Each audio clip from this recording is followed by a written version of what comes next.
there's a controversy brewing in this country today because a very prominent man of God in Nigeria said a few things in some of the sermons he preached. I think in one of those sermons he said Jesus never visited the poor.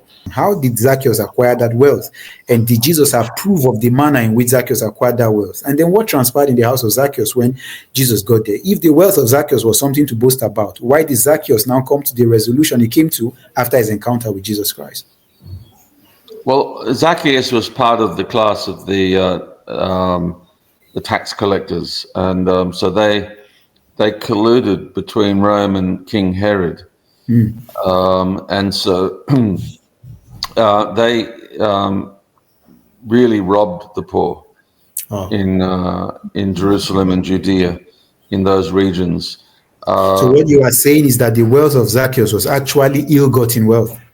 Yes, it was ill-gotten wealth. So, and it was by various means, by charging too much for taxes, and then hoarding that money in banks that they made, and charging interest on loans, and taking advantage of their large capital stores to buy farming, grains and farming produce at low prices. Then hoarding, like they do today, sometimes after a harvest. Yeah. They will hoard the grain until prices are forced up, then they will sell it. Happens in Nigeria too. So they build big barns, they put all the rice in those barns, and they wait until the price has gone up because there's no rice in the market at high prices, which falsely high prices. And they make profits which impoverish other people.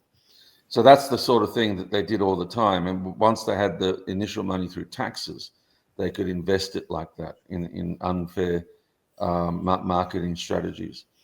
So they became very, very rich. These were common. And a lot of the farmers went out of business. They had to sell their land. They ended up being peasants.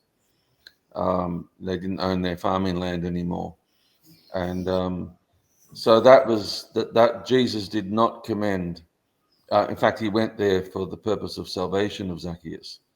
And he gave anyone a chance, whether rich or poor. He saw all people made in the image of God. And so he had no regard to their wealth, whether they're wealthy or not wealthy. He wanted the well-being of all people. And that includes wealth. It includes spiritual wealth. It includes the wealth of our soul, of our relationships. So he wants us to be whole, not just to be wealthy in one way and poor in another way. He wants us to be whole, to be blessed in every way.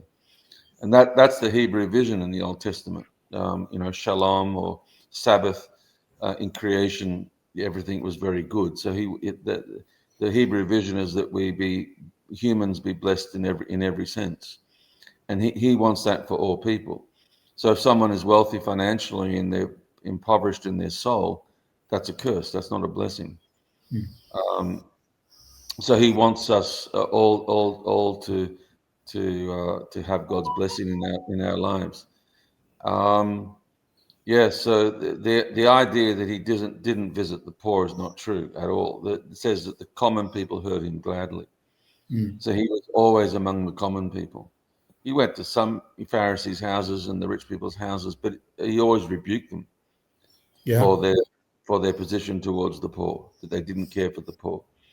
They wouldn't invite them to their tables, the poor, because they hadn't washed their hands properly. They didn't care for them. And so Jesus rebuked them. When the rich man didn't help Lazarus at his gate, Jesus rebuked him. So he said we should help the poor. Paul said the same thing, that the apostles in Jerusalem told Paul to remember the poor. And, the church, if the church is to love the poor and to care for them, widows and orphans. It's all through the Old Testament. Every prophet in the Old Testament, one of the things they commanded more than anything else was to love the widows, to care for the widows and the orphans. That's every prophet said that. And if we don't do that, then we're not true. We don't love the Lord. That all of them said that. We don't know God if we don't care for the poor. We don't have the knowledge of God. We don't know him. And so, like Jesus said, I was hungry and you fed me. I was naked and you clothed me. That's the ministry of the church.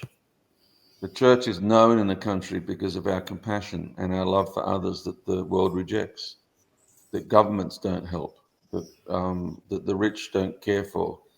Um, when rich people are touched by Jesus Christ, they love others. I know rich people that love the Lord and that their lives are given to the gospel, to helping others, to serving others. And that's when we're thankful for how God's blessed us, then that's what we do. We use our blessings to help others and to be a blessing to others. So you know and the Pharisees made up a whole lot of excuses why they didn't have to serve the poor. And they said the poor are cursed, and so we don't have to mind them because God's cursed them, so let's leave them. And Jesus rebuked them heavily for that they're hypocrites. That you can't just say that they're cursed. People do that if like sometimes when men divorce from a woman, um, they should help that woman, but they'll instead, if they can say that she's a witch, then they don't need to help her. Or if a man dies and the husband dies, and then the brothers of the husband, that property of the husband should belong to the wife, should care for the wife so she can look after her children.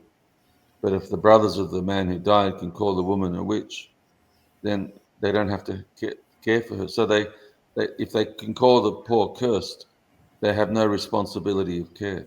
It's just to deny their responsibility to care for others. That's all it is. And it's serious. If you do that, you will answer to God for that. You will give account to God. If you neglect the poor and say that it's the poor's fault, it's they're poor because it's their fault or they're cursed, and you neglect them, you'll answer to God for that.